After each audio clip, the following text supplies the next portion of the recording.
न वर्धयामासि बृहच्छोचाजाविष्ठिया। अजब गजब एमपी से गजब तस्वीर सामने आई है। क्या कभी आपने किसी तोते को वेदों का ज्ञान लेते देखा है? नहीं तो आज देख लीजिए। ये तस्वीरें मंदसौर की हैं। यहाँ एक संस्कृत पाठशाला आजकल चर्चा का विषय बनी हुई है। यहाँ रोज जब बाल बटुक मंत्रोच्चार करने बैठते हैं तो इनके साथ ये तोता भी आकर बैठ जाता है और जब तक वेद मंत्रोच्चार का पाठ चलता रहता है तब तक यहीं बैठा सुनता रहता है। संस्कृत पाठशाला के आचार्य विष्णु प्रसाद ज्ञानी बताते हैं कि प्रतिदिन ये तोता सुबह 7 बजे आ जाता है और 10:30 तक रुकता है, मंत्रोच्चार सुनता रहता है, फिर शाम को आ जाता है। लगभग सुबह 7 साढ़े 7 बजे के लगभग आता है और 10 साढ़े 10 बजे तक रुकता है।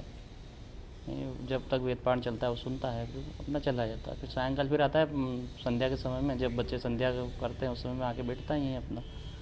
दिन में नहीं बैठा रहता है? नहीं, दिन भर नहीं, बीच में सुबह दिन में चला जाता है। सुबह शाम विशेष करके है, सब प्रातः सायं का समय है। आपको क्या वजह लगती है इसका? देखिए, हमको ज़्यादा विशेष ऐसा नहीं है, लेकिन हाँ देखो,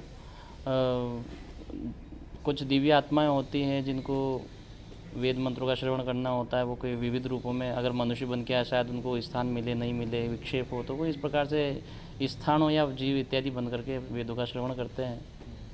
और कोई हो सकता है पूर्वजन्म का ऐसा इनका कुछ संस्कार होगा जिसकी वजह से सुन रहा है। बाकी नॉर्मली आता है तो हाँ, स्वाभाविक इसका है को लॉकडाउन के दौरान ऑनलाइन कक्षाएं जब चल रही थी हमारी, तब उस समय में वो एक दिन अचानक आया और पुस्तक वगैरह खींचने लग गया। तो मुझे लगता है शायद इसकी कुछ अपेक्षा है अपनों से। जब मैंने बच्चों को उठाया तो वेद पाठ सुना उसने उस दिन, कम से कम घंटे 1.5 घंटे। उसके बाद में नियमित ही दिनचर्या है उसकी, रोज़ आता है, अपना बैठता है और वेद पाठ सुन के भी चला जाता है। इस पाठशाला में पढ़ने वाले चेतन व्यास बताते हैं कि ये तोता लॉकडाउन में भी आया था। जब हमारी कक्षाएं ऑनलाइन चल रही थी तब तोते ने एक बालक को चोट मारकर उसे आसन से उठा दिया था और खुद ही आसन में बैठकर पुराण सुनने लगा था।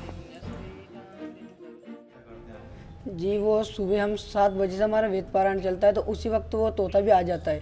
तो 7 से 11 बजे तक वेद पारायण में वो हमारे साथ यहाँ हमारे पास में बैठ के वेद पारायण सुनता है।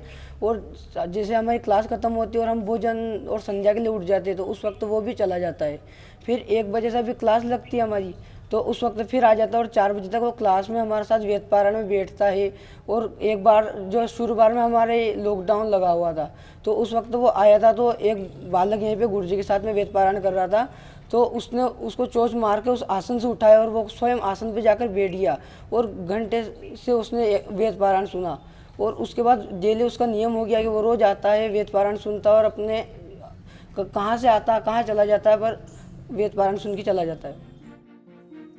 फिलहाल कहने को तो ये भी कहा जा सकता है कि ये तोता रोज खाने की तलाश में यहाँ आता है, लेकिन इन तस्वीरों में जिस तरह से तोता वेद पुराण सुन रहा है और पुराण खत्म होते ही तोता चला जाता है, जैसे मानो कि इसे वेदों की भाषा पूरी समझ में आ रही हो। बहरहाल वजह जो भी हो, लेकिन मंदसौर की ये संस्कृत पाठशाला आजकल चर्चाओं का विषय बनी। मंदसौर से आकाश चौहान की रिपोर्ट, एमपी तक।